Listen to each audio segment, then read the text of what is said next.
வணக்கம் அன்பர்களே. இந்த நாளில் அந்த நாள்.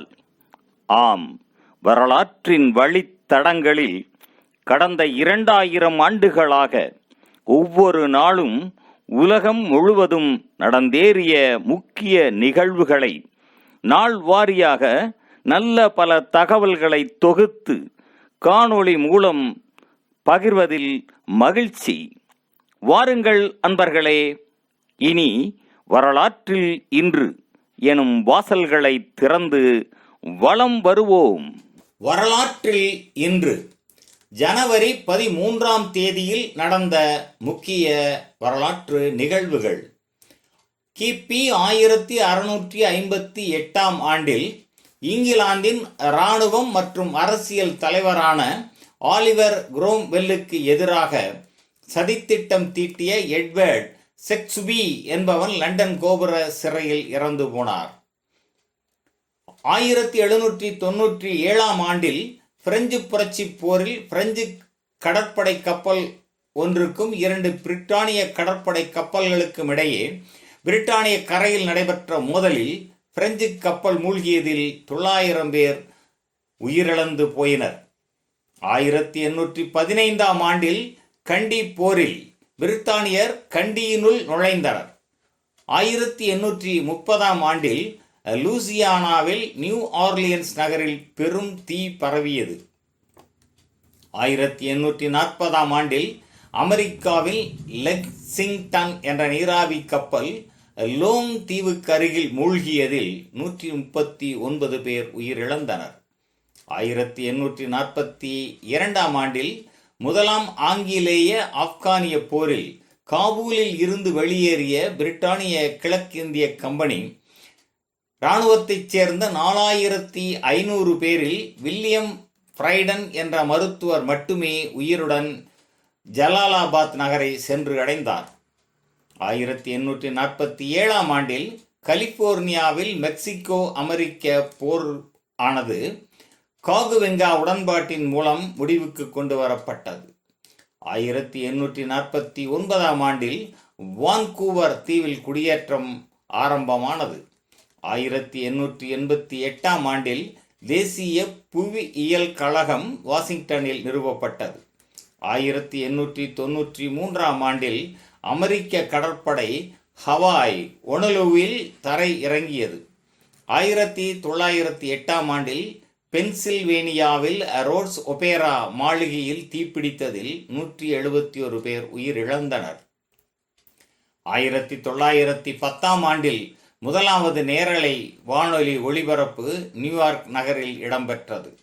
1915ஆம் ஆண்டில் இத்தாலியன் அவசானோ பிரதேசத்தில் நிகழ்ந்த 6.7 அளவு நிலநடுக்கத்தில் 29,800 பேர் உயிரிழந்தனர். 1930ஆம் ஆண்டில் மிக்கி மவுஸ் சித்திரங்கள் துணுக்குகளாக முதலாக வெளிவரத் தொடங்கியது. 1938ஆம் ஆண்டில் இங்கிலாந்து திருச்சபை சார்லஸ் டார்வினின் கூர்ப்பு கொள்கையை ஏற்றுக்கொண்டது. 1939ஆம் ஆண்டில் ஆஸ்திரேலியாவில் விக்டோரியா மாநிலத்தில் 20,000 சதுர கிலோமீட்டர் நிலம் காட்டுத்தீயினால் அழிந்து போனது. இதில் 71 பேர் உயிரிழந்தனர். 1942ஆம் ஆண்டில் ஹென்றி ஃபோர்டு பிளாஸ்டிக்கினாலான தானுந்துக்கான காப்புரிமம் பெற்றார். 1950ஆம் ஆண்டில் பிரிட்டானிய நீர்மூழ்கி கப்பல் ஒன்று எண்ணெய் தாங்கி கப்பல் உடன் மோதியதில் 64 பேர் உயிரிழந்தனர்.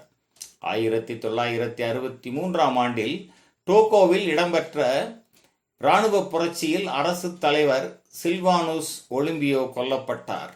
1964ஆம் ஆண்டில் கல்கத்தாவில் இந்து முஸ்லிம் கலவரம் மூண்டதில் 100க்கு மேற்பட்டோர் கொல்லப்பட்டனர்.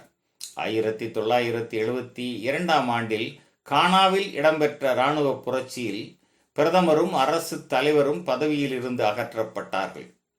1982ஆம் ஆண்டில் வாஷிங்டனில் விமானம் ஒன்று பாலத்தின் மீது வீழ்ந்து நொறுங்கியதில் 78 பேர் உயிர் இழந்தனர். 1985ஆம் ஆண்டில் எத்தியோப்பியாவில் பயணிகள் தொடர் உந்து ஒன்று விபத்துக்கு உள்ளாகியதில் 428 பேர் உயிரிழந்தனர். 1986ஆம் ஆண்டில் தெற்கு ஏமன் ஏடன் நகரில் ஒரு மாதமாக நடந்த வன்முறைகளில் ஆயிரக்கணக்கானோர் உயிரிழந்தனர். 1991ஆம் ஆண்டில் சோவியத் படை வீரர்கள் லித்துவேனியாவில் சோவியத் ஆட்சிக்கு எதிராக கிளர்ச்சியில் ஈடுபட்ட பொதுமக்களை தாக்கி 14 பேரை கொன்றனர். 1992ஆம் ஆண்டில் இரண்டாம் உலகப் போரின் போது கொரிய பெண்களை பாலியல் அடிமைகளாக கட்டாயமாக சிறைப்படுத்தி வைத்திருந்த காரணத்திற்காக ஜப்பான் மன்னிப்பு கோரியது.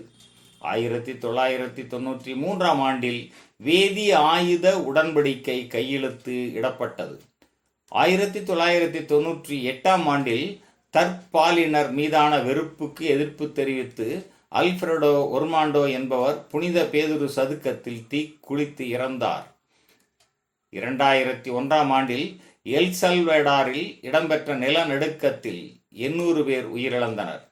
2006ஆம் ஆண்டில் சீனாவின் தென்கிழக்கு பகுதியில் இடம்பெற்ற நிலநடுக்கத்தினால் 13,000 வீடுகள் இடிந்து தரைமட்டமாயின. 2012ஆம் ஆண்டில் இத்தாலிய பயணிகள் கப்பல் கோஸ்டா கொன்கோடியா கடலில் மூழ்கியதில் 32 பேர் உயிரிழந்தனர். மேலும் ஜனவரி 13ஆம் தேதியானது கேப் வர்டி நாட்டில் ஜனநாயக நாளாகவும், தோகோவில் விடுதலை நாளாகவும், பஞ்சாப் மாநிலத்தில் லோஹிரி திருவிழா நாளாகவும் கொண்டாடப்படுவது சிறப்பானதாகும். நன்று நண்பர்களே. மற்ற நாட்களுக்கான வரலாற்று நிகழ்வுகளை பிரிதொரு காணொளியில் காண்போம்.